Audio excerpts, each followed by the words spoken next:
네, 2회 저희가 이제 가보도록 할게요. 첫 번째입니다. 밑줄 친 부분에 띄어쓰기가 옳지 않은 것을 이렇게 나왔죠. 여러분 이거 다 뭐예요? 보다예요. 보다랑 관련된 것들이 다 나온 거예요. 그래서 여기 보다, 그 다음에 여기 보다, 그 다음에 여기도 돌아왔나 보다, 보다, 그 다음에 여기도 보다. 다 보다가 들어간 거예요, 여러분. 그러면 보다가요, 품사 굉장히 다양하죠. 보다 품사 기억나십니까? 굉장히 다양합니다, 여러분. 그래서 제가 여기다가 일단 썼어요. 이거 뒤에 해설지에도 안 나와 있어요, 여러분. 그래서 빠르게 말씀을 드릴 테니까 쓰시던, 사진을 찍으시던, 아니면 나중에 이렇게 좀 아시는 분들은 그냥 듣기만 하시던 상관없습니다. 첫 번째요. 보다입니다. 조사요. 그녀는 학교에서 누구보다 달리기를 잘했다. 여러분, 비교의 의미죠. 그쵸? 의미적으로 비교의 의미요. 누구보다 이런 거고요. 그 다음에 또 하나는요. 체연 뒤에 붙었죠. 그죠? 보다가 뭐 뒤에 붙어 있다? 체연 뒤에서 비교의 의미를 갖고 있으면은 뭐가 되더라? 조사구나. 영희보다 빨리 달렸다. 철수보다 빨리 달렸다. 조사예요. 그죠? 두 번째입니다. 그들은 보다 높이 뛰기 위해 노력했다. 보다 높이 뛰기 위해, 보다 멀리 뛰기 위해, 보다 잘 살기 위해. 그죠? 그러니까 보다 뭐뭐하기 위해 이런 식의 의미를 좀 갖고 있죠, 여러분. 그죠? 그렇기 때문에 얘 같은 경우에서는 얘는 뭐라고 얘기해 주냐? 얘를 이렇게 꾸며주고 있죠. 그쵸? 그래서 어떻게 되는 거예요? 용언을 꾸미고 있어요. 용언을 꾸미고 있고요. 그다음에 보다 좀 더라는 의미를 갖고 있어요. 좀 더라는 의미를 갖고 있어요. 그럴 때는 뭐가 된다? 얘가 부사예요. 좀 더 높이 뛰기 위해 이런 식으로. 그죠? 그럼 부사예요. 위치를 잘 보시라고요. 그죠? 이게 의미로 하시든가 위치로 하시든가 그러세요. 체연 뒤에 이렇게 붙어 있다고 한다면 조사니까 붙여쓰기 한다. 근데 뭐하고 얘는 뒤에 있는 뭐를 용언을 꾸며주니까 부사니까 무조건 띄어쓰기 해야 된다. 이런 얘기들이죠. 그 다음 세 번째 보다요. 동사요. 영희는이요. 영희는 그를 빤히 보았다. 이렇게 나왔죠? 보다. 진짜 보다의 뜻을 그대로 갖고 있는 거. 눈으로 뭔가를 보다의 뜻을 그대로 갖고 있는 건 동사예요. 그냥 동사예요. 요것만 있는 거 아니죠, 여러분? 그죠? 뭐가 있어요? 뒷장으로 넘겼어요, 제가. 뭐가 있어요? 보조 용언들이 있잖아요. 보다가 보조가 있어요, 여러분. 그래서 여기 있는 거 보조가 꽤 많죠. 보조라고 하는 것들이 이제 보셔야 됩니다. 그러니까 얘 동사라고 하는 것은 본동사가 되겠죠, 여러분. 근데 동사 하나 나왔을 때는 본동사 이런 단어를 안 쓰잖아요. 그래서 동사 이렇게 쓴 것 뿐입니다. 근데 이제 보조로 가겠습니다. 보조요. 이렇게요. 그죠? 그래서 이거 해석 우리가 다 사전에서 찾아서 지금 여러분들한테 보여드리고 있는 거예요. 보조입니다. 보조라고 하면 일단 말씀드릴게요. 보조 용언이라고 그랬죠. 그러면 동사인지 형용사 찾기 전에 보조 용언이라고 하는 것은 여러분 이렇게 보셔가지고 보다가 어떻게 됐을 때 앞에 용언 나올 때. 앞에 용언이 나와요. 그리고 난 다음에 뒤에 보다가 나온 거예요. 근데 이 보다가 뜻이 없어요. 진짜 눈으로 뭔가를 보다 이런 뜻들이 없는 거예요. 그러면 어떤 이야기를 가져갈 때 크게 갈게요. 그냥 이거 하나하나 쓰는 것보다 크게 가세요. 어떻게? 경험이요. 경험이요. 뭔가를 경험하거나 이런 뜻을 갖고 있다라고 한다면 얘는 뭐가 되는 거예요? 보조 동사예요. 가장 크게 본다고 한다면. 맞죠? 경험의 의미를 갖고 가면. 얘 보세요. 입어보다. 입어서 내가 보는 게 아니죠. 입어보다라는 건 입어봤어? 내가 경험해 보는 거죠. 그랬을 때 이 보다 보조 용언이라고요. 보조 동사. 그다음에 이런 일을 당해보다 당해본 거죠 지금. 그죠? 그러니까 보조 동사. 마구 때렸잖아 이미. 때리고 보니라고 하는 거 보조 동사 이렇게 되는 겁니다. 근데 이쪽 라인이요. 이쪽 라인이라고 하는 것은 뭘 갖다 얘기했냐면 추측이라든가 의도라든가 이런 의미를 갖고 있을 때 추측 의도를 갖고 있을 때 이런 의미를 갖고 있을 때 뭐가 돼요? 보조 형용사들이 돼요. 물론 앞에 본용언들이 있어야 되고요. 그죠? 그랬더니 봤더니 식구들은 집에 돌아오다 보다 이렇게 있잖아요. 그쵸? 근데 식구들을 보는 게 아니죠. 식구들 돌아왔나 봐. 추측이죠? 추측의 의미. 얘 뭐예요? 보조 형용사. 다음 떠나버릴까 보다. 아직 안 떠났어요. 그냥 자기의 의도죠. 나 떠나가 볼까 봐. 이렇게요. 떠나버리다가 앞에 있고 뒤에 있잖아요. 그러니까 얘도 보조 형용사. 보조 형용사. 다음 야단 맞을까봐. 야단 맞지 않았습니다. 야단 맞을까봐 라고 생각하고 있는 거죠. 그쵸? 야단 맞다 보다 이게 있는 게 아니니까요. 다음 맨 마지막에 얘 진짜 조심하시라고 제가 이거 할 때마다 누누이 말씀드리고 있습니다. 정말 헷갈립니다. 뭐야? 돌이 워낙 무겁다 보니. 선생님 돌을 들어야지만 무겁다라는 게 느껴지잖아요. 경험이잖아요. 이렇게 하시면 안 된다고요. 이거. 경험 아니고 이거 뭐라 했어요? 이 뒷말에 이유나 원인이라고 그랬어요. 그러니까 여기 하나 또 들어가야 돼요. 원인이요. 원인. 무겁다 보니 추측, 의도, 원인이요. 원인이요. 이거 경험 아니고 원인이요. 원인. 돌이 내가 무겁다 보니 혼자 들 수가 없어. 이렇게 얘기하는 거야. 경험이라고 생각하지 말고 원인으로 인해서 뒷말이라고 하는 것이 나올 수 있는 거. 그죠? 이렇게 가는 겁니다. 얘네들이요. 그래서 보조라고 하는 것도 보조 동사의 보조 형용사까지 자기 뜻 본뜻을 잃어버리고 눈으로 본다라는 본뜻을 잃어버리고 경험에 대한 의미가 나온다고 하는 보조 동사. 보다라고 하는 자기 뜻을 잃어버리고 추측이나 의도나 아니면 원인에 대한 이야기가 나온다고 한다. 보조 형용사. 맞죠? 이게 보조 용언에 대한 이야기들을 말씀을 드린 겁니다. 이렇게 되는 거고요. 그리고 앞에 있는 거 뭐라 그랬어요? 제가 그냥 혼자 나와 있으면 본으로 혼자 보다의 뜻을 갖고 있으면 동사. 근데 좀 더의 뜻을 갖고 있으면 부사. 그리고 난 다음에 뭐예요? 비교의 뜻을 갖고 있으면 걔는 조사. 아시겠죠? 보다 총정리입니다. 이 문제도 너무너무 좋은 문제입니다, 여러분. 그래서 이렇게 말씀 다 드렸고요. 그러면 뭐예요? 지금 다시 따져보니 따지다가 있죠? 그 다음 보다죠? 근데 따져서 보다가 아니라 따져봤더니 이런 뜻이 되는 거죠. 어찌되었던 따지다 보다가 진짜 살아있지가 않아요. 그러면 얘가 뭐예요? 이 보다가 보조예요. 그쵸? 보조 동사냐 보조 뭐냐라고 하는 것까지 물은 건 아니니까 여러분. 그것까지 할 필요는 없어요. 그러면 어쨌든 보조죠. 그러면 여기 보세요. 보다 이렇게 되는 거죠 여러분. 그러면 얘가 보조죠. 그쵸? 본용어 보조용어는 띄어쓰기를 해도 되고 뭘 해도 된다? 붙여 써도 된다. 둘 다 맞아요. 맞아요. 떼어도 돼요. 떼어도 되고 붙여도 돼요. 그래서 둘 다 돼요. 다음 그녀는 학교에서 누구보다 잘하게 비교죠. 그러니까 얘는 붙이셔야죠. 그쵸? 그러니까 답은 2번 되는 거고요. 다음에 한 그릇을 다 먹은 거 보니 입맛이 돌아왔나 보다 라고 했어요. 돌아오다가 있어요. 합성이죠. 돌다가 아니라 돌아오다죠. 돌다 오다가 있죠. 얘가 합성이에요. 앞이 합성이고 뒤에 보조가 이렇게 와요. 그럼 무조건 뭐밖에 안 한다? 띄어쓰기밖에 안 하잖아요. 얜 띄어쓰기만 해야 되는 겁니다. 그쵸? 앞이 합성이고 뒤에 보조 있을 때 경우는 띄어쓰기밖에 안 합니다. 그래서 요거요. 다음에 뒤에 있는 거야. 세월이 흘러 보다 작아진 이렇게 되는 거죠. 이렇게 되니까 좀 헷갈리는 거죠. 세월이 흘러 보다 작아진 그의 뒷모습 이렇게 되는 거죠 여러분. 그쵸? 얘를 이렇게 꾸며주고 있는 거죠. 얘 부사예요. 얘 부사기 때문에 얘는 당연히 띄어쓰기 해야 됩니다. 답은 2번 됩니다. 나머지 다 띄어쓰기 해야 되고 1번만 붙여도 되고 떼어도 된다고요. 붙여도 되고 떼어도 돼요. 본용은 보조용어이기 때문에 이렇게 되는 겁니다. 답 2번. 잘 정리해 놓으세요. 보다 잘 정리해 놓으시면 됩니다. 다음에 2번 갈게요. 기역과 니은의 애로 적절하지 않은 것은 이라고 했습니다. 한글 맞춤법 제5항. 이거 우리 한글 맞춤법 맨 처음에서 막 배웠었어요. 그래서 뚜렷한 까닭 없이 나는 된 소리요. 뚜렷한 까닭 없이 내는 된 소리는 뭐 해준다? 까닭 없이 나는 된 소리는 맞춤법으로 그냥 된 소리 써줘라 라고 그랬어요. 그죠? 그래서 얘 같은 경우는 여기 온다고 하면 어떻게 돼요? 두 모음 사이에서 된 소리 나면 뚜렷이 이유가 없는데 된 소리가 나면 이게 첫 번째죠. 뚜렷한 이유 없는데 된 소리가 나면 뭐 해줘? 써줘. 그쵸? 그래서 이거 얘들이 뭐가 있었는데요? 오빠 이렇게 되는 거죠. 모음과 모음 사이에 왜 얘가 빠가 되는지 모르겠으나 쌍비읍이 되는지 모르겠으나 만약에 그런 소리가 계속 나면 써줘. 그다음에 소쩍새라고 그랬었죠. 그래서 이렇게 모음과 모음 사이에서 얘가 뚜렷한 이유가 없는데 된 소리가 난다. 써줘. 이렇게 얘기하는 거였죠.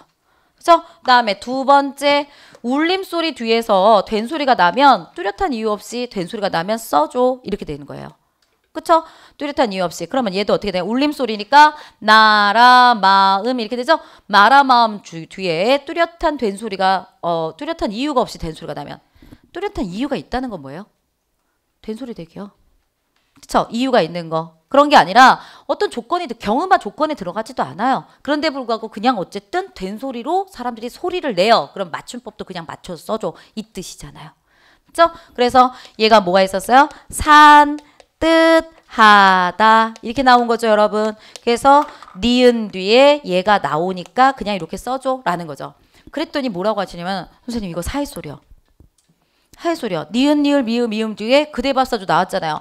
선생님 니은 미을 이응 이응 뒤에 그대밥사조 나왔잖아요. 그러면 얘는 사이소리잖아요. 그럼 얘 사이소리 현상 아닙니까? 라고 하시는데 틀리죠? 왜요? 사이소리는 합성어에서만 나와요? 사이소리라는 거 합성어나 접두사 파생어라고 그랬잖아요, 제가.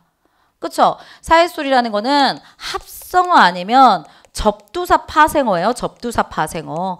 이런 건데 불구하고 접두사 파생어 같은 경우에 특히 합성어에서 거의 다 일어나죠. 이런 쪽이라고요. 그런데 불구하고 얘는요. 한 단어잖아요. 합성어가 아닙니다. 사이소리 나올 수가 없어요. 사이소리는 합성어나 접두사 파생어에서만 있을 수가 있어요. 그죠? 그러니까 이쪽 라인이 아니라는 얘기예요. 이쪽 라인이 아니라고요. 아닌데도 불구하고서는 얘가 이 뒤에 산 듯하다가 아니라 산 뜻하다로 사람들이 발음을 하더라. 그러면 이렇게 써주자. 이 얘기라고요. 아시겠죠?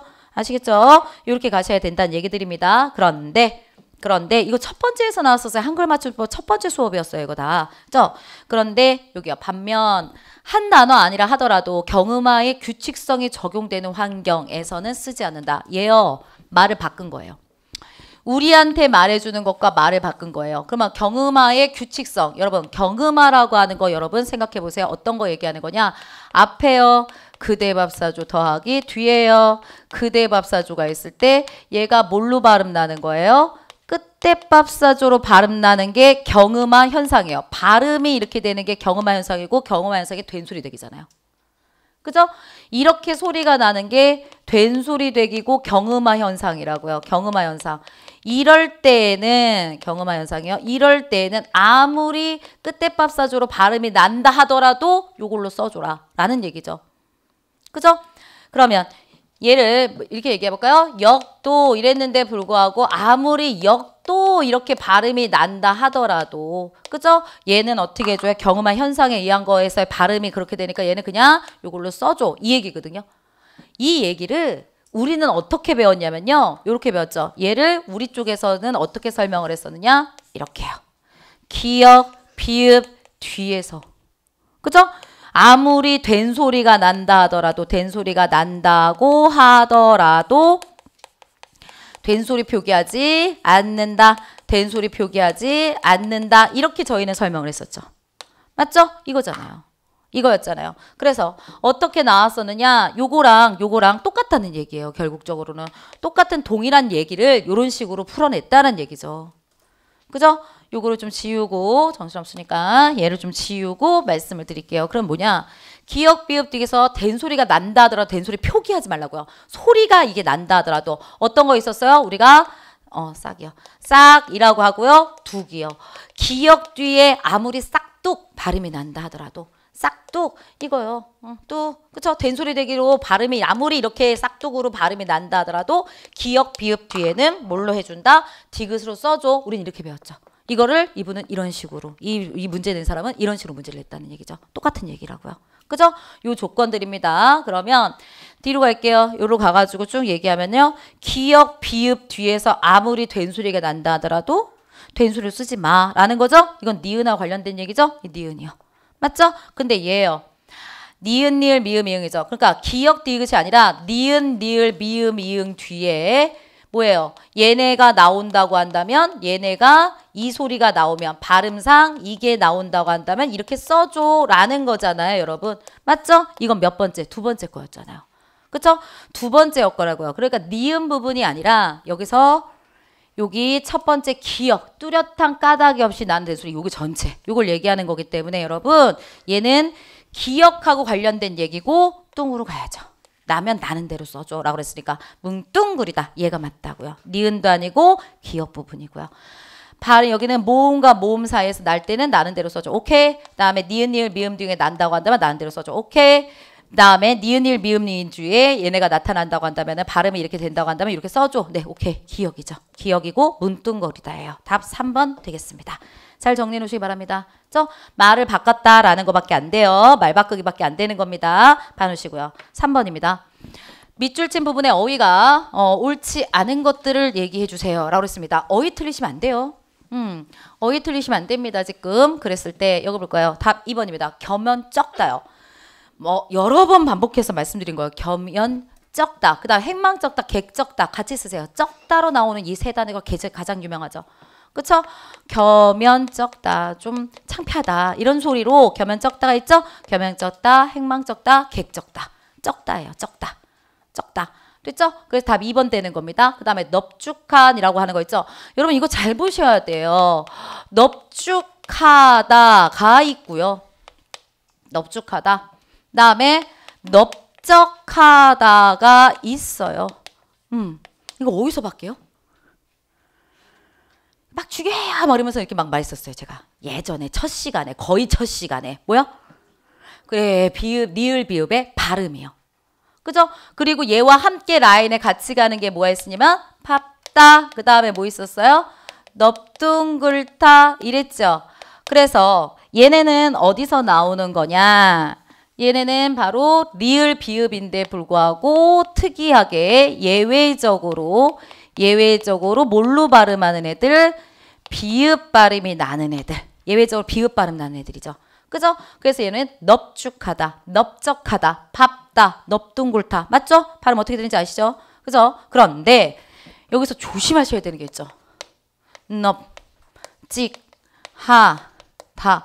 너무 비슷하죠? 근데 넙찍하다. 맞아요? 틀려요? 틀려요?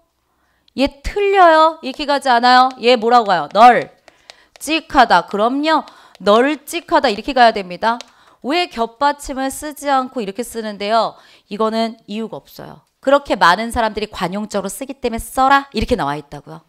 그죠? 그래서 얘네 같은 경우에서는 발음하고 관련돼서 얘가 이렇게 가지만 얘는 널찍하다 이렇게 쓰셔야 된다고요. 이렇게 쓰셔야 돼요. 이거 없어요? 그러면 이 라인이요. 이 라인 말씀해 보세요. 널찍하다. 또 맨날 막대 뭐야 걔. 막대 과자. 짠 빼는 거예요, 여러분. 짱 뺐더니 그 길게 11월 11일 날 맨날 먹는 거 있잖아요, 걔. 그죠? 그걸 뺐어요. 걔가 널찍했으면 좋겠는데 어때서 정말 화가 난다고요? 뭐예요? 그렇죠. 짤짤해요, 얘가. 짧으면 화나죠. 그 다음에 뭐예요? 얄짤해요. 얄짤하다 라고 하는 거. 얘 세 단어는 반드시 외워주세요. 라고 그랬어요. 세 단어는 반드시 외워주세요. 이렇게 쓰는 겁니다. 니을, 비읍 이렇게 들어가지 않습니다. 꼭 기억해 주시기 바래요. 얘네들 많이 중요합니다. 많이 중요합니다. 다음이요. 쿨인내. 돼요? 두리안이 쿨인내가 나지만 먹어보셨어요? 한번 먹고 기절하는 줄 알았어요. 누가 뭐라 했냐면은 뭐 냄새는 뭐 지옥의 냄새지만 맛은 뭐 천국의 맛이라고 그랬는데 저는 제가 봤을 때 제 입맛에는 정말 안 맞았어요. 둘 다 그냥 지옥이었어요. 무슨 맛인지 잘 모르겠는 거였는데 맛있는 거 먹으면 그렇지 않대요. 근데 제가 맛있는 걸 안 먹어서 그런지 모르겠는데 냄새도 이상하고 맛도 이상하고 뭐 어떻게 해야 될지 모르겠더라고요. 뱉기도 그렇고 막 어떻게 해야 될지 몰라가지고 혼자서 막 비비 꼬다가 그냥 물로 모든 거를 막 정리했던 그게 아직도 기억이 나요. 쿨인내 되죠, 여러분? 그쵸? 그 다음에 굴인내 되죠? 아시죠? 근데 뭐 한대요? 그럼요. 꿀인내 안 된다고요.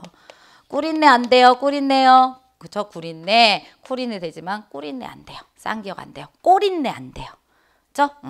이런 것들입니다. 얄팍하다 이렇게 쓰는 겁니다. 니을 비읍으로 쓰지 않습니다. 얘도 얄팍하다 이렇게 그냥 하다 이렇게 쓰는 거니까 이런 것들도 잘 확인해 주시고요. 2번이요. 겸양 쪘다. 많이 중요합니다. 알아두세요. 다음 4번입니다. 괄호 안에 들어갈 말로 적절한 것을 갖다 얘기하세요. 라고 그랬습니다. 니은, 니을, 미음, 미응, 유성음 뭐 이런 거 나왔네요. 여러분. 유성음, 무성음 이런 얘기죠? 여러분 뭐예요? 울림소리죠. 뭐 울림소리랑 관련된 거죠? 그럼 울림 여부 이거겠죠? 답 4번이요. 그죠? 이게 우리가 도표를 그리지 않더라도 아실 수 있어야 된다고요. 니은, 니을, 미음, 미응 이거는 여기 안 울림 소리 그러니까 안 울림 소리가 위에 있고 도표에서 울림 소리가 아래에 있었잖아요. 그때 그죠? 바닷가재 만날리 기억나시죠? 그걸로 하셔야 되는데 쉽기 때문에 그냥 간 겁니다.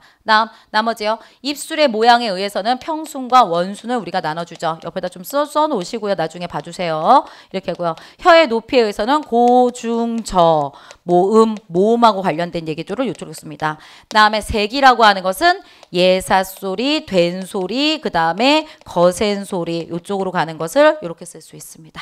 그렇죠? 나머지들도 써놓으시고 조금 이렇게 나눌 수 있는 것들이구나 이렇게 생각하시기 바라겠습니다. 그렇죠?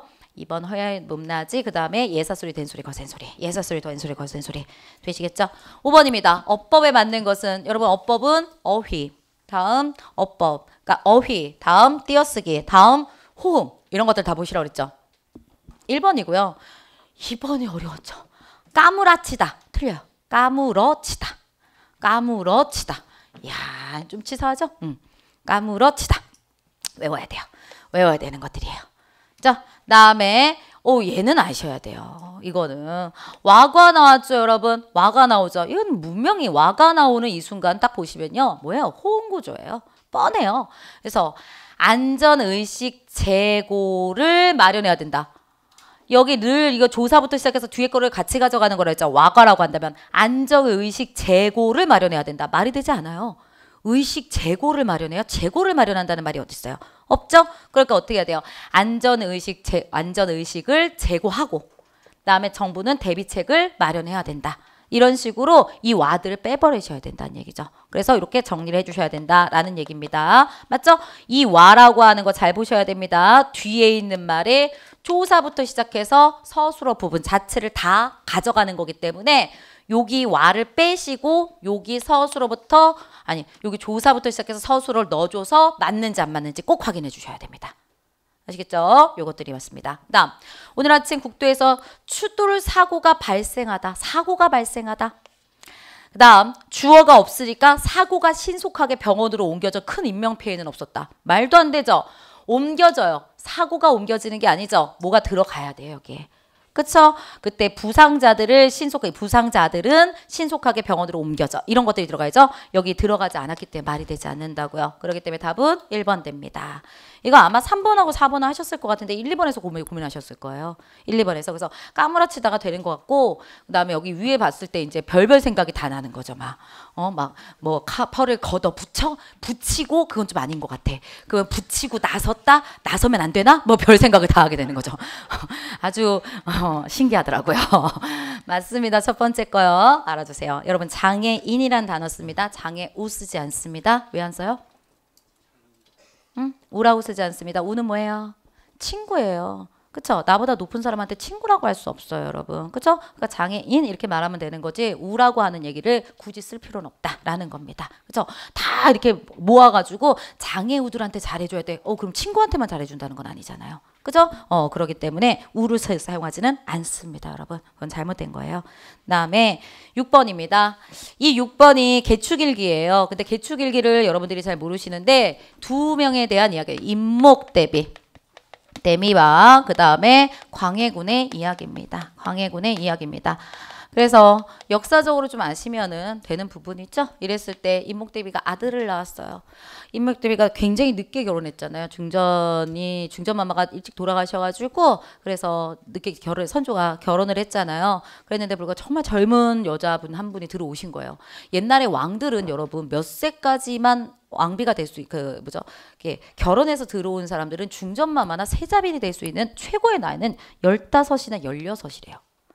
근데 왕께서 먼저 중전에 돌아가셨어. 왕이 60이야. 그래도 15, 16이 끝이에요. 여기까지. 그러니까 진짜 어린 여자가 들어오게 되는 거죠. 그죠? 근데 막 이 당시에 얼마나 후궁들이 많겠어요, 여러분. 후궁이 막 40이야. 50이고 막 나이가. 그런데 불구하고 16자가 들어왔어요. 그러니까 되게 힘들었을 거란 말이죠. 임목대비도 굉장히 어린 나이에 들어가게 되었죠. 근데 또 이분께서 아들을 낳으셨죠? 누구요? 영창대군이요. 영창대군이라고 아들을 낳으셨어요. 당시 광해군은 군자 보이십니까? 뭐였어요? 세자요. 세자요. 근데 군자 보이십니까? 군은 왜 써요? 후궁의 아들들은 군입니다. 대군이요. 적자요. 다시 말해서 중전의 아들은 대군입니다. 후궁들의 딸은 뭐라고 그래요? 옹주예요. 공주의 딸은 왜 이래요. 중전마마의 딸은 공주예요. 공주, 옹주. 대군, 군입니다. 군이죠. 근데 적자가 태어났어요. 적자가. 그러니까 난리가 났겠죠, 여러분. 난리가 났겠죠. 그쵸? 그런데 선조가 어떻게 됐어요? 광해군한테 왕이 물려주고 그다음에 죽었죠? 물려주고 싶었다라는 예 거의 뭐 영창대군한테 주고 싶었다라는 얘기도 좀 하지만 뭐 어찌되었던 넘어갔습니다. 광해군한테. 그래서 광해군이 왕이 됐어요. 왕이 된 다음에 어떻게 된 거야? 자기한테 최고의 적은 자기한테 제일 자기 불안하게 만드는 건 이 영창대군이죠. 그죠? 그래서 나중에 어떻게 돼요? 영창대군을 귀양 보내죠. 꼬맹이잖아요. 귀양 보내가지고 거기서 질식해서 죽죠. 방 안에다가 문 잠가 놓고서는 그다음 막 불을 떼가지고 그래가지고 죽게 해요. 그랬더니 임목대비 입장에서는 자기 아들이 죽었잖아요. 눈에 보이는 게 없죠. 그래서 둘이 굉장히 사이가 안 좋죠. 그랬을 때 광해군이 어떻게 하는 거예요? 별궁 쪽에다가 임목대비를 거의 감금하다시피 이렇게 했죠. 나중에 그게 광해군이 폐위되게 되는 많은 어떤 얘기가 되잖아요. 효를 행하지 않았다. 왕께서 뭐 이런 식으로 얘기가 되는 부분들이었습니다. 이랬을 때 나중에 이제 임목대비가 지금 나가고 있는 저기서 대군하고 아직 죽지 않았는데 대군하고 같이 이렇게 저쪽 다른 쪽으로 이렇게 쫓겨나게 되는 그런 얘기들을 여기서 쓰고 있는 부분이에요. 개축일기는요, 인목 대비의 시선에서 쓰였습니다. 나중에 광해군을 내몰고 폐위시키고 그다음에 자기가 다른 왕이 들어오게 되잖아요. 그죠? 그렇기 때문에 인목 대비가 승자란 말이죠. 역사적으로 본다고 한다면은 그 승자의 입장에서 인목 대비 입장에서 쓴 작품입니다. 이렇게 생각하시면 돼요. 그랬을 때 여기서의 내용은 그거예요. 그랬을 때 여기 윗전이 인목 대비일 거예요. 인목 대비가 이제 공주하게 쓸 상관없고 대군하게 씨라고 그랬죠. 이게 영창대군일 거예요. 영창대군 없고 나갑니다. 그때 영창대군이 어렸는데도 불구하고 윗전과 누님이 먼저 나가게 하세요 라고 그랬습니다. 왜 그런 분부를 내리십니까? 그랬더니 영창대군 내가 먼저 나가게 된다고 한다면은 하고 다 나오시지 않을 것 같아서 못 나가게 하고 나만 내보낼 것 같아서 그렇다. 우리 다 같이 한꺼번에 나가자. 이런 얘기를 한다는 것입니다. 그래서 윗전께서 인목 대비께서 막 이렇게 애들을 챙겨가지고 그리고 나가고 있는 거죠.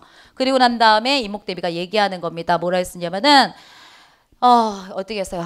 병원원야에 처음으로 대군을 얻으셔서 여태까지 군만 얻으셨는데 대군을 얻으셔가지고 기뻐하시고 사랑하는 바가 끝이 없었으나 왕께서 그저 왕께서 당시 강보에 쌓인 것을 강보에 쌓였다 너무 어리다라는 얘기잖아요 지금 그죠? 그거 쌓인 것을 무슨 뜻을 두고 계셨겠느냐 한가 잘하는 모양만 대견해 하시더니 그러더니 귀찮으셨어요. 귀천 뭐요? 하늘로 가셨어요. 돌아가셨다는 거죠. 그때 제궁을 따라서 죽었다고 한다면 내가 임금 따라서 내가 죽었으면 이런 꼴 안 봤을 텐데 이런 서러운 일을 내가 지금까지 살아있어서 서러운 일을 겪었는가. 이것이 모두 내가 죽지 않고 살아있어서 그렇다. 여기서는요. 여기는 누구를 얘기하는 거예요? 인목대비죠. 위까지는 다 누구였어요? 대군. 자기 아들 영창대군 얘기가 하는 거지만 그래서 내가 죽지 않아서 그렇다라고 얘기하는 것은 인목대비의 이야기가 될 겁니다. 그래서 답은 4번입니다. 내용을 아셔야지 할 수 있는 작품입니다. 내용을 하셔야지 문제 풀 수 있는 그런 작품들이 되는 겁니다. 나왔고요. 그래서 우리는 여기서 이걸 뭐만 보면 된다? 개축일기요. 누가 썼구나? 인목대비의 입장에서 자기의 삶에 대해서 쓴 거구나. 이렇게 생각하시면 되겠습니다. 다음 7번 갑니다. 다음 작품에 대한 화자의 태도의 정서와 가장 유사한 것은 여러분 시조죠. 이 시조 정도는 여러분들이 아셔야 되겠죠. 하지만 만약에 모르신다고 치고 모르신다고 한다면 어느 부분을 보셔야 되냐? 종장이요. 무조건 종장이요. 세 줄짜리잖아요. 그죠? 그러면 초장이고요. 얘가 중장이고요. 얘가 종장이에요. 여러분 종장이 가장 중요합니다. 항상 종장이 중요합니다. 그러면 여기 종장만 볼까요? 아이야. 이거는 삼음절 맞추기 위한 거니까 별다른 게 없어요. 별다른 게 없어요. 그러면 뒤에요. 무릉이 어디냐? 무릉도원이 어디냐? 나는 여기인가 하노라. 여기인가 하노라. 내가 있는 게 무릉도원 같대요. 굉장히 만족하는 거죠. 그죠? 그리고 앞을 대강 봤더니 두루산, 그 다음에 양단수, 내 뜻을 이제 와서 봤더니 산에 간 거예요. 그리고 양단수를 봤더니 내 예전에, 예라고 하는 건 예전에요. 예전에 듣고 이제 와서 봤더니 복숭아 꽃이 뜬 맑은 물에 산영조차 잠긴다. 산 그림자가 잠긴다. 이 뜻이라고요. 그래서 이게 무슨 말이냐. 여기가 산이 있고 물이 있고 근데 거기에 복숭아 뜬 맑은 물에 맑은 물에 산의 그림자가 잠겨있다. 물도 맑은 거예요. 그 위에 복숭아꽃 흘러내려가고 있고 나는 내가 생각할 때 여기가 무릉도원 같다. 뭐예요? 이 자연이 너무 좋은 거죠. 자연이 꼭 낙원 같다. 이렇게 얘기하죠. 우리는 얘를 뭐라고 불러요? 자연 친화적 삶이요. 자연 친화적 삶을 표현해주고 있구나. 이렇게 되는 겁니다. 시조는 다 보셔야 돼요. 다른 건 몰라도 여러분 시조는 보셔야 돼요. 내가 문학작품 많이 공부를 안 했다 하더라도 시조는 아셔야 돼요. 그죠? 그래서 시조가 아마 제 수업에서 아마 시조만 따로 빼서 수업해 놓은 것도 있을 거예요. 무료 특강으로 해놓은 게 있을 거예요. 아니면 이 시조 같은 게 생기 초반 이게 지금 아직 무료로 지금 막 나오고 있는 걸로 알고 있습니다. 여기도 가면은 그 문학 작품만 보시면 문학들을 평시조만 쫙 해놨어요. 그래서 얘라든가 아니면 무료 특강의 시조 부분만 있을 거예요. 시조 부분만. 이걸 하시든가 아니면 문학 총정리반이 있잖아요. 거기에. 이것 쪽도 문학 총정리여서 문학 같은 경우에서 잘 모르시는 분들은 하라고 제가 만들어 놓은 거거든요. 이런 거라든가 여기에 세 군데에 다 시조가 들어가 있어요. 얘랑 얘는 아마 무료일 거예요. 그러니까 시조 모르신다 그러면 가가지고 그거라도 꼭 보시기 바랍니다. 여기는 시조들이 다 나와 있을 겁니다. 아주 중요한 겁니다. 얘. 그래서 꼭 보시기 바랍니다. 얘랑 똑같은 거 어디가 되느냐. 3번이죠. 3번만 말씀을 드리도록 하겠습니다. 3번만요. 그랬을 때 나머지도 다 아셔야 되지만 3번만 꼭 아시기 바랍니다. 3번 별표 쳐놓고 알아두세요. 얘도 평시조고요. 얘밖에 없어요. 얘도 평시조고요. 얘밖에 없어요. 그랬을 때 여러분 보세요. 이거 이렇게 해석하시면 안 된다고요. 이거 월산대군에 썼어요. 제가 사람 이름은 잘 얘기 안 해요. 시에서. 근데 시조에서. 근데 이분은 월산대군이에요. 중요해요. 대군이에요. 아버지가 왕이셨어요. 그죠? 어머니가 중전이셨겠죠. 그죠? 근데 여기는 뭐 중전은 안 하시고 이제 저기 뭐 대비로 곧바로 가신 건데 이 월산대군은 자기 동생이 왕이 돼요. 첫째인데 장자인데도 불구하고 첫째인데 왕이 되지 못하고요. 둘째한테 왕권을 줘요. 그래서 둘째가 왕이 돼요. 둘째가 왕이 됩니다. 그러면 이 첫째는 뭐예요? 장자인데 불구하고 왕 못 됐잖아요. 어떻게 살아야 돼요? 그럼요. 진짜 조용히 살아야 돼요. 조금이라도 말이라도 나는 이렇게 생각해라는 거 조금이라도 왕권에 대한 게 있기 때문에 여러분 죽을지도 몰라요. 그죠? 그래서 평생을 유유자적하고 돌아다니신 분이에요, 이분이. 평생을 이쪽 저쪽 돌아다니면서 자연이 좋구나. 와, 이렇게 사는 것도 괜찮아. 계속 이렇게 사셨어요, 이분이. 이렇게 살 수밖에 없다고요, 여러분. 그죠? 그런 거예요. 그래서 이분의 동생이 왕이 되셨고요. 그 왕께서 누구셨죠? 성종인가? 그 왕께서 그 아들이 동생의 아들이 뭐가 돼요? 연산군이 되잖아요. 나중에 연산군이 됩니다. 그래서 평생 진짜 힘겹게 살아가시는 분이에요. 근데 뭐 욕심이 없었다 이렇게 말하기도 하고요. 어머니에 의해 가지고 뭐 박탈당했다 이렇게 얘기도 해요. 왜요? 어머니가 누군데요? 인수대비요. 그 유명한. 왜요? 연산군하고 맨날 싸우시는 분. 영화 보면 맨날 나오잖아. 할머니 저희 어머니를 죽이셨나이까 뭐 네가 지금 효를 행하지 않더냐 뭐 맨날 그런 하시는 분 있잖아요. 그분이죠. 그분이 어머니세요. 월산대군의 어머니십니다. 어쨌든 여러분 이거 잘 봐놓으세요. 왜 계속 이렇게까지 강조하느냐. 잘 보세요. 추강에 밤이 드니. 추강 그렇지만도 그런데 가을강이래요. 가을강에 밤이 드니 물결이 차다. 낚시를 들이우니 던지니 낚싯대를 던지니 고기가 안 문다. 어머 고기도 안 물어. 추워 죽겠는데 고기도 안 물어. 무심한 달빛만 싣고 무심한 욕심 없는 달빛만 싣고 라고 나와 있습니다. 달빛 이렇게 나왔죠. 달빛만 싣고 빈배 저어 오너라. 불쌍해라. 그러면 얘가 지금 이분이요. 저어 오너라. 그러면 이분이 월산대군이요. 야, 나 진짜 너무 가난하고 추워. 근데 낚시 던졌더니 안 물어. 에휴, 달빛만 싣고 빈배 저어. 난 너무 가난해. 이분 어떻게 가난해요? 가난할 수 없어요, 여러분. 동생이 왕이라니까요. 근데 불구하고 가난하다 이러면은 그 왕 좀 망한 거예요. 맞죠? 절대로 그렇게 해석하시면 안 됩니다. 이거 어떻게 해석하셔야 되느냐 이런 겁니다. 가을이 들었더니 아직 물결이 좀 차네. 내가 낚시 던졌더니 고기 안 물어. 괜찮아. 욕심 없는 달만 싣고 가지 뭐. 이렇게 해석하셔야 돼요. 말투가 뭔지 아시겠죠? 불쌍해라 이거 아니라고요. 아무것도 안 되고 춥고 왕권도 뺏기고 이러시면 안 돼요. 이분 그런 얘기 하시면 큰일 나시는 분입니다. 그래서 얘는 자연친화입니다. 이거 자연친화로 안 보이는 경우가 너무나도 많습니다. 꼭 알아두셔야 됩니다. 이와 함께 하나 더 쓸어드릴게요. 살얼이 살얼이었다. 청산에 살이었다. 살얼이랐다. 청산에 살이랐다. 청산에 살얼이 났다. 라고 나왔습니다. 여러분 이거 뭐에서 한 부분 빼온 거예요? 청산별곡이요. 청산별곡이라는 고려가요를 빼갖고 와서 제가 말씀드렸습니다. 청산별곡이요. 자연친화적 삶이다. 맞아 틀려요? 맞아요 틀려요? 예 틀립니다. 얘는 자연친화적 삶처럼 보이지만 절대 아닙니다. 꼭 알아두셔야 돼요. 산에 살겠다. 어머 선생님 산에 들어가 살겠다는데 왜요? 여기선 진짜 청산이 아니죠. 여기선 진짜 청산이 아니에요. 얘가 말하는 여기서의 청산이라는 것은요. 도피처예요. 도피처. 첫 번째는 지금 너무 힘들어가지고 좀 현실에서 피해서 아니면 이상세계요. 이상세계. 좀 우리가 살만한 곳에서 좀 살았으면 좋겠다. 도대체 이놈의 현실에서는 도저히 못 살겠네. 이런 뜻이에요. 그렇기 때문에 이거에서의 주제다라고 한다면은 삶의 고통, 삶의 비애 이런 쪽이 되는 거지 절대로 자연친화 아니에요. 얘는 자연친화처럼 보이지만 자연친화 아닌 거. 얘는 자연친화가 아닌 것처럼 보이지만 자연친화인 거. 아시겠죠? 조심해달라는 얘기예요. 얘는 자연친화가 아니라고요. 그 다음에 얘는 자연친화가 맞습니다. 이거 잘 봐놓으세요. 이거 잘 봐놓으셔야 됩니다. 3번이요. 굉장히 중요합니다. 저거 아니라고 말씀하시는 분들이 너무 많은데 꼭 맞다라고 해주실 수 있어야 됩니다. 8번 가겠습니다. A기업은 모든 기업들이 생산성 없는 땅이라고 무시하였던 아프가니스탄 사막을 개발하다가 우연히 다이아몬드 광맥을 발견하는 쾌거를 이뤘다. 완전 정말 신났겠네요. 그죠? 너무 진심이었나요? 정말 신났겠어요. 그래서 오랜 수건이었던 플랜트 사업에 착수할 수 있는 자금을 확보하였어요. 그랬는데 이 사업의 원래 목적을 망각한 채 뭐 한다는 거, 추가적으로 광맥을 더 발견하고 싶어서 그렇대요.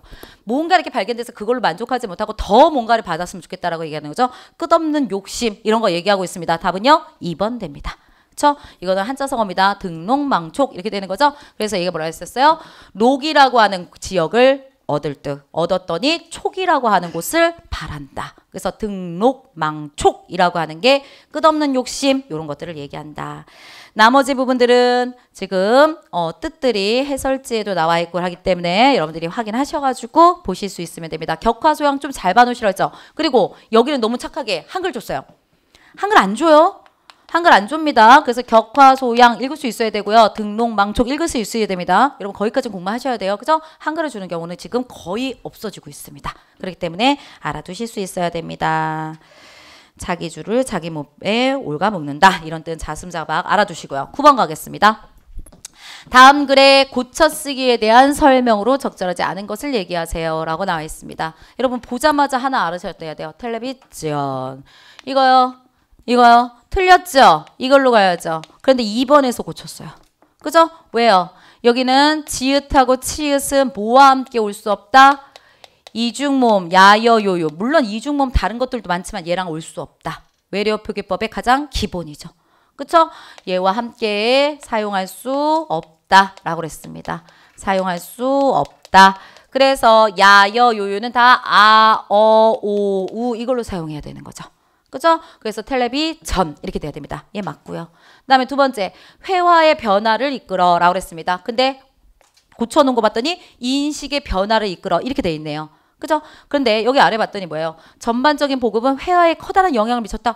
그래? 회화? 그 다음도 봤어요. 그랬더니 인식의 변화가 나타나자 본래 저급한 것으로 여겨졌던 이러한 이미지를 적극적으로 사용한 회화가 나타나기 시작했다. 회화가 중심이에요. 인식이 아니라. 맞죠? 대표적인 예례는 이런 것들이 다 회화예요. 회화. 그렇기 때문에 인식의 변화라고 하시면 안 됩니다. 답 1번 됩니다. 그렇죠? 나머지 여러분들이 저기 하는 것들은 아실 겁니다. 10번 가겠습니다. 10번 갑니다. 다음 글을 읽은 후에 반응으로 적절한 것을 얘기해 주세요. 라고 했습니다. 이거 노새 두 마리라고 하는 작품이에요. 노새 두 마리라고 하는 작품입니다. 이거 소설인데요. 좀 소설하고 관련된 얘기들 좀 드리고 그리고 난 다음에 가도록 할게요. 요거 보시면 여기요 보시면 노새 두 마리는 도시와 산업화예요. 이거 전체 내용을 말씀드릴게요. 아버지가 뭐냐면 아버지가 있고 나가 있어요. 근데 아버지가 연탄 배달하시는 분이에요. 그래서 저쪽에 막 아파트도 생기고 산업화가 돼서 아파트 생기고 그러면서 너무 좋은 거예요. 집들이 많이 생겼어요. 아파트라기보다는 이제 집들이 많이 생겨가지고 너무 좋은 거예요. 왜요? 연탄 배달할 게 많아지니까. 근데 아버지는 뭘 끌고 다니면서 연탄 배달하면 노새요. 당나귀요. 당나귀 같은 거 끌고 다니면서 뭘 하고 있는 거냐면 연탄 배달하는 거예요. 근데 다른 사람들이 이제 뭐 하기 시작해요? 트럭 끌고 다니기 시작해요. 근데 아버지는 계속 노새를 끌고 다니니까 힘겹죠. 근데 트럭이 들어갈 수 없는 곳, 이런 곳에는 아버지한테 이제 할당량이 떨어지는 거예요. 왜? 그게 속도도 빠르지 않고 막 이러니까. 그죠? 그래서 어느 날도 아버지가 이제 연탄 배달을 하러 쫙쭉 가시고 계시는데 근데 불구하고 언덕길이거든요. 트럭 같은 거 못 들어가는 언덕길에 막 올라가고 있는데 노새가 힘에 부치는 거야. 못 올라가요. 막 채기도 하고 막 근데 못 올라가요. 그러다가 어떤 일이 벌어지느냐? 노새가 끌려가 버려요. 뒤에. 막 엉켜서 둘이 나가 떨어지는 거죠. 근데 그 순간에 그걸 막 정리를 하고 연탄 떨어지고 말했을 거 아니야. 정리를 하고 하는 순간에 노새가 어디선지 뭐 끈이 풀렸는지 하여간 도망가 버려요. 그러니까 너무 힘든 거야 노새가. 도망가 버렸어요. 그리고 난 다음에 아버지 이제 큰일 났죠. 그 집안의 모든 거는 노동력은 노새인데 그래가지고 어떻게 하는 거 막 찾아다니는 거예요. 밤새도록 찾아다니고 또 찾아다니고 막 이러는 거예요. 못 찾아요. 동물원도 가보고 막 별거 다 하는데 못 찾아요. 그러다가 지금 여기서 나온 게 뭐냐면은 나를 데리고 이제 아버지가 너무 속에 상하니까 술 한잔 하면서 아버지 이런 말 합니다. 이제부터 내가 노새다. 이제부터 내가 노새가 되어야지. 별 수 있냐? 그놈이 도망갔으니까 이제 내가 노새가 되는 거지. 라고 말하고 있어요, 여러분. 이거 두 가지로 해석해야 돼요. 하나는 절망감이죠. 절망감이에요. 절망감에 몸부림치고 있는 겁니다. 그러나 하나는 뭐예요? 그래도 내가 노새 역할을 하면서 나 열심히 살아가겠다라는 의미예요. 의지예요. 여러분 이거 자포자기 아니에요. 내가 아유 이제 더 이상 연탄 배달 안 할 것이다. 우리 다 같이 굶어 죽자. 이거 아니잖아요. 맞죠? 그래서 뭐예요? 내가 노새다라고 하는 이 노새요. 제일 중요한 게 이겠죠. 아버지의 힘겨운 삶. 이걸 노새로 대변하고 있는 거죠. 그렇죠? 산업화 과정 속에서 아버지의 힘겨운 삶이라고 하는 것을 노새다라고 표현을 하는 거예요.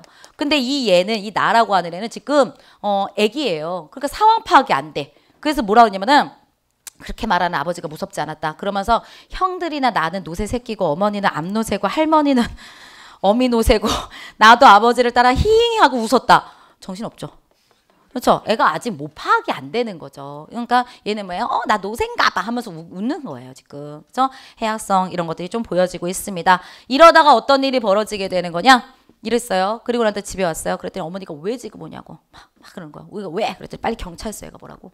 왜냐? 그랬더니 노새가 밖에 나가가지고 그렇게 찾지 못했던 요새가 딴 곳에 가가지고 막 물건을 막 망치고 그 다음에 이렇게 사람을 갖다 이렇게 들이받고 해가지고 경찰서에 지금 가야 된대요. 돈을 물어줘야 되는 상황이 벌어지는 거예요. 그리고 아버지가 막 정신없이 경찰서 뛰어가는 모습을 나가 뒤에서 지켜봐요. 그러면서 노새 한 마리가 뛰고 있구나 이런 생각을 합니다. 그러면서 끝나요.